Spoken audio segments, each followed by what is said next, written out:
नमस्कार। आज हम उत्तराखंड में जो हाल में एक दुखद हेलीकॉप्टर दुर्घटना हुई है उस पर थोड़ी गहराई से बात करेंगे। हमारे पास इस घटना से जुड़ी कई रिपोर्ट्स हैं, खबरें हैं और हम कोशिश करेंगे समझने की कि आखिर क्या हुआ, क्यों हुआ और इसके क्या मायने हैं। तो ये घटना है 15 जून 2025 की।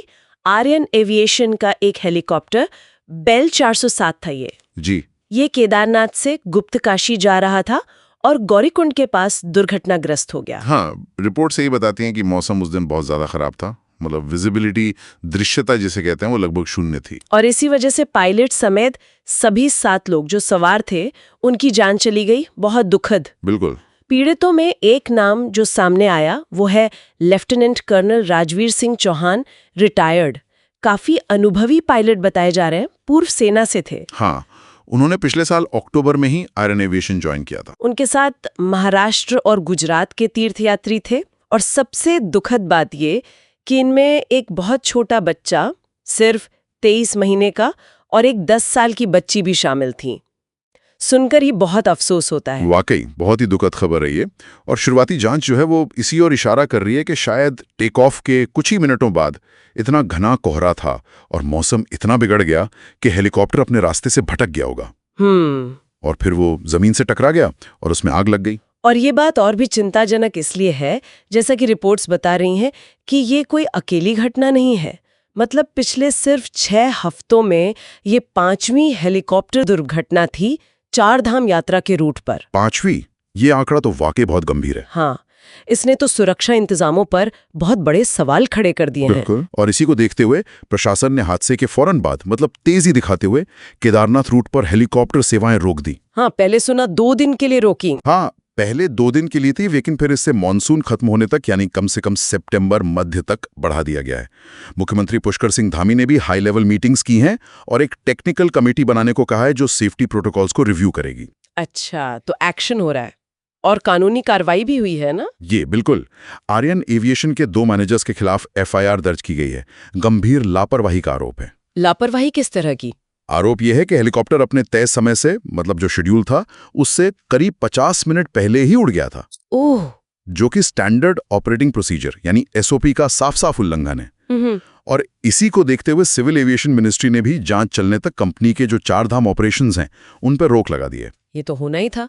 तो अब आगे जांच कौन कर रहा है? मतलब DGCA? कल ये भी देखा जा रहा है कंट्रोल्ड फ्लाइट इनटू टेरेन, जिसे CFIT कहते हैं। CFIT ये क्या होता है? मतलब क्या प्लेन में कोई गड़बड़ी थी? नहीं, CFIT का मतलब ये होता है कि विमान में शायद कोई तकनीकी खराबी नहीं थी, वो पायलट के कंट्रोल में भी था, लेकिन वो अनजाने में, मतलब पता ना चलते हुए, जमीन से या पहाड़ जैसी किसी रुकावट से टकरा गया। अच्छा। ऐसा अक्सर तब होता है जब विजिबिलिटी बहुत कम हो या पायलट किसी वजह से कंफ्यूज हो जाए। ओह, समझी। तो ये हादसा एक बार फिर ये दिखाता है कि हिमालय जैसे ऊंचे पहाड़ी इलाकों में, और वो भी मॉनसून के टाइम, उड़ान भरना अपने आप में कितना जोखिम भरा है। मौसम वहां, आप जानते हैं, पल भर में बदल जाता है। हाँ, बिल्कुल। और जैसा आपने कहा कि ये लगातार हादसे हो रहे हैं, तो ये कहीं ना कहीं मौजूदा जो चार्टर एविएशन की प्रैक्टिस हैं उनमें कुछ प्रणालीगत, मतलब सिस्टम में ही कुछ सुरक्षा खामियों की तरफ भी इशारा करता है। क्या मतलब? जैसे क्या उड़ानों के दबाव में सुरक्षा मानकों के साथ कोई समझौता हो रहा है, या फिर क्या इन इलाकों के लिए जो मौसम की निगरानी का सिस्टम है वो काफी है? ये सब सवाल उठते हैं। सही बात है। तो अब इन खामियों को दूर करने के लिए, भविष्य के लिए क्या कदम सोचे जा रहे हैं? देखिए, एक बड़ा कदम ये है कि देहरादून में एक state level command and control centre बनाने की योजना है। अच्छा। ये सेंटर सभी फ्लाइट ऑपरेशंस पर नजर रखेगा, रियल टाइम मॉनिटरिंग करेगा। इससे कोऑर्डिनेशन और सेफ्टी दोनों बेहतर होने की उम्मीद है। और नियमों में भी सख्ती? हाँ, बिल्कुल। नियम भी कड़े किए जा रहे हैं। जैसे अब इन रूट्स पर सिर्फ ट्विन इंजन वाले हेलीकॉप्टर ही इस्तेमाल हो पाएंगे, ये अनिवार्य किया जा रहा है। ओके। पायलटों के लिए अनुभव की शर्तें और सख्त की जा रही हैं, और SOP का पालन तो मतलब बहुत कड़ाई से सुनिश्चित करने की बात है। तो कुल मिलाकर देखें तो इस दुखद हादसे के पीछे कई चीजों का हाथ नजर आता है। खराब मौसम तो था ही, शायद नियमों का उल्लंघन भी हुआ, और पहाड़ी इलाकों में एविएशन सेफ्टी से जुड़ी जो चुनौतियां हैं वो भी हैं। जी बिल्कुल, इन सब का एक मिला-जुला असर कह सकते हैं। और अब इसके जवाब में एक तरह से बड़े पैमाने पर सुरक्षा सुधारों पर जोर दिया जा रहा है। उम्मीद तो यही करनी चाहिए कि इन सुधारों से आगे ऐसी घटनाएं ना हों। बिल्कुल, उम्मीद यही है।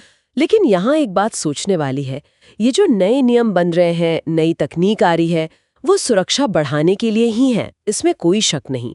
पर सवाल ये है कि उत्तराखंड जैसे पहाड़ी इलाके जहां मौसम का कोई भरोसा नहीं रहता और ऊपर से तीर्थ यात्रा का इतना दबाव रहता है, वहां ये तकनीकी उपाय और सख्त नियम उड़ान के जो अपने जोखिम है उन्हें वाकई कितना कम कर पाएंगे, ये एक बड़ा सवाल है।